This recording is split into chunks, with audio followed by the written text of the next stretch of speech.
disso, ele disse assim: confessai-vos uns aos outros. Aí uns assim meio interessados nas coisas e tal, arrumaram uma confissão auricular, né? Escondido numa casinha, né? Uma cortininha na frente, e ali vem uma penitência, mais outra e mais outra. Não foi isso que Jesus recomendou. Ele recomendou: confessai-vos uns aos outros. Também não é para eu pegar o megafone e sair contando para todo mundo que eu estou passando.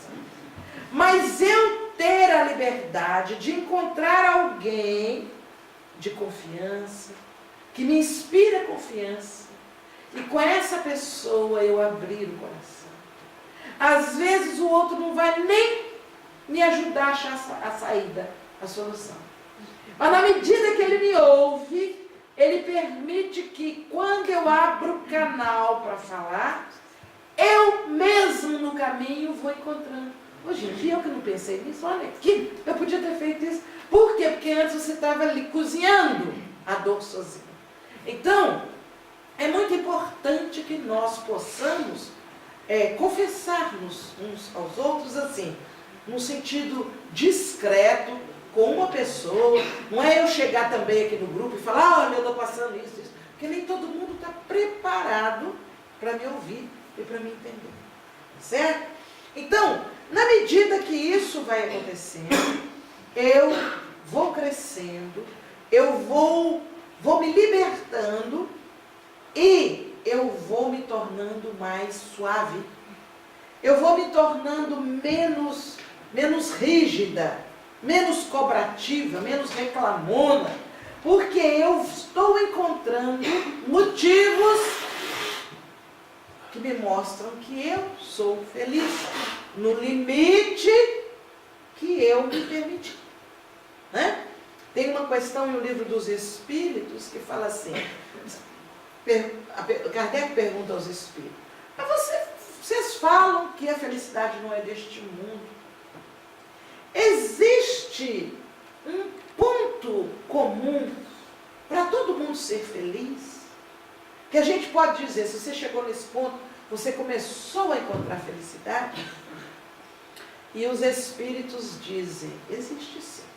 Se não me falha a memória, essa questão é a 922. Se é a cabeça aqui, a gente que vai chegando nos 40, 50, 60, a gente costuma trocar, mas eu acho que é 922. Então, depois vocês conferem e me digam. Então, vejam bem, quando os Espíritos respondem para eles sim, existe um ponto que é comum a todas as pessoas para começar a ser feliz. Cada uma no seu ritmo, na sua altura evolutiva. Mas é um ponto comum. Qual é? Ele diz assim: no aspecto físico, é ter atendido às necessidades básicas do aspecto físico. A fome, o sono, né? O alimento, o remédio, o aquecer-se. A pessoa, quando satisfaz essas necessidades básicas, eu não sei se vocês já repararam, você está com fome, chega em casa, toma um copo de leite. Aquilo dá uma paz. Ai, graças a Deus eu tomei um copo de leite. Né? Quer dizer, o copo de leite naquele momento atentou, matou a fome. Então, o Espírito diz: no aspecto físico é atender a necessidade. E no aspecto espiritual é ter a consciência tranquila. Quando você pode deitar-se na cama e descansar, você não tem problema. Puxa, mas o que eu fiz aquilo? Eu não podia ter feito. Ai, meu Deus, se descobriram que eu fiz, não sei o quê. Quando você chega nesse ponto de ter a consciência tranquila e ter o mínimo para atender às suas necessidades primárias, você então encontra o caminho para ser feliz. Isso tudo é a doutrina que vai nos ensinando.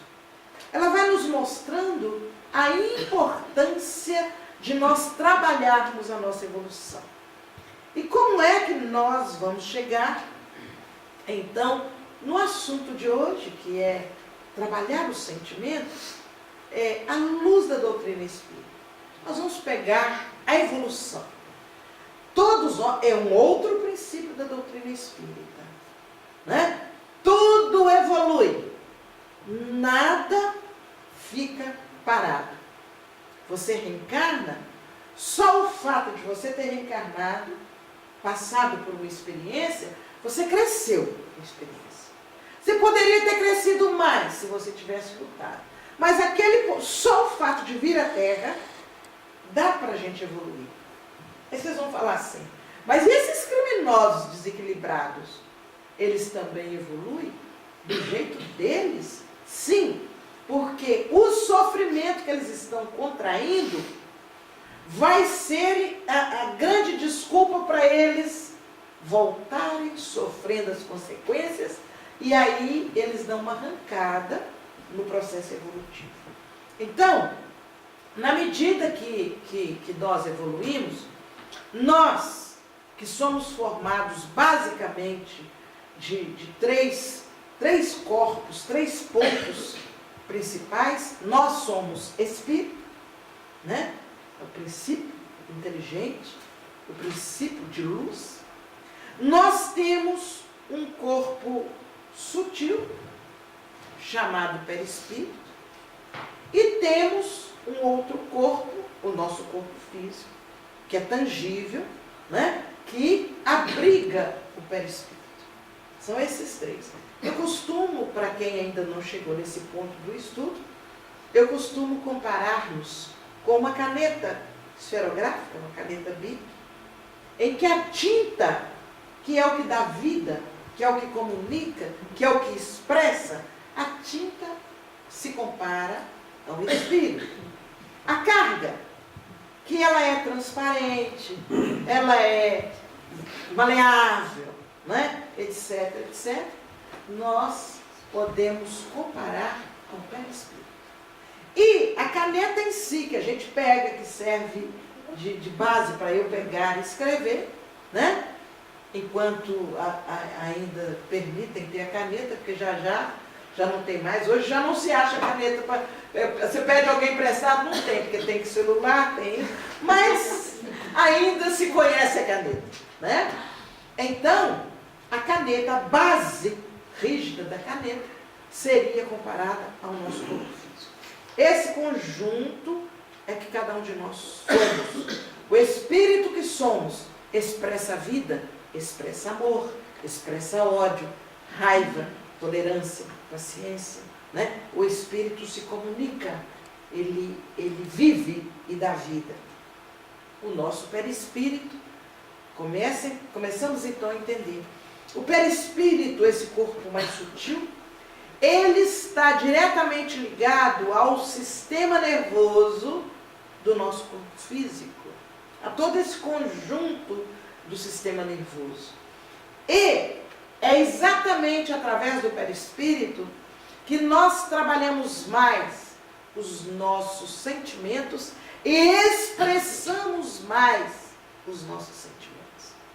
Quando os nossos sentimentos são violentos, de raiva, de revolta e de intolerância, de impaciência, essa energia não positiva se projeta através do sistema nervoso, alcança as glândulas que nós possuímos, e aí vem, às vezes, desarranjos no nosso corpo físico.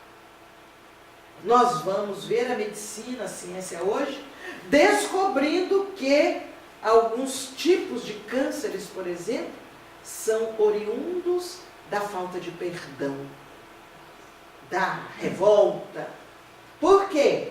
Aquele pensamento você fica girando, eu não perdoo, estou com raiva, e aquilo vai girando. Né? Tudo na Terra é movimento, tudo gira, e os nossos sentimentos, as nossas vibrações, elas giram.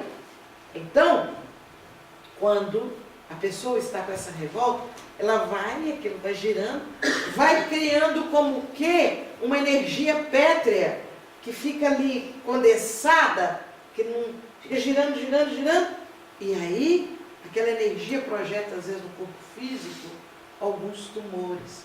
Sou eu que estou falando isso, não. Estou repetindo o que a ciência vem identificando. Né? Situações, por exemplo, de reumatismo infeccioso, eu fui portadora, né? Eu era perfeccionista. Eu ainda sou uma chata, mas já consigo engolir as limitações. Eu estou falando engolir porque tem que fazer esforço. Vai chegar um dia que eu vou conseguir viver com naturalidade.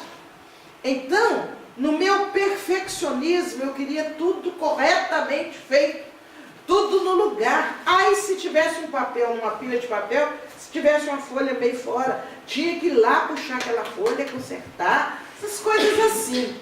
Então, essa intolerância, o perfeccionismo em relação aos outros, gera intolerância.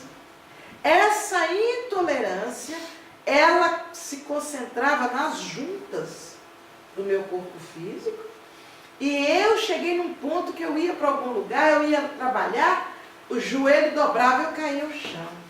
Eu tinha que voltar carregada para cá. E não se achava o que eu tinha. Minhas mãos assim, né? Eu não conseguia movimentar para trazer o alimento à boca. Eu dependia das pessoas. E eu fiquei 2 anos e o médico não achava o que eu tinha, o que eu estava sentindo. Né? Até que um dia, um farmacêutico espírita falou comigo assim: você precisa de exigir menos das pessoas. Aí eu já pensei assim: algum fofoqueiro veio aqui antes de mim para falar com ele. Quem é que me indicou para eu vir aqui? Aposto que veio na frente e falou: ela é assim, assim. Que a gente quer jogar a culpa no outro, né? Mas ele foi me falando tantas verdades. Ele me disse assim: os espíritos custaram a reunir. Naquele bairro onde você trabalha, você reclama tanto de lá. Eu reclamava, sabe de quê? Era do motorista que não parava para mim, essas coisas assim. Mas eu era brava mesmo com o local onde eu trabalhava. Os espíritos custaram a reunir naquele local aquelas pessoas que no passado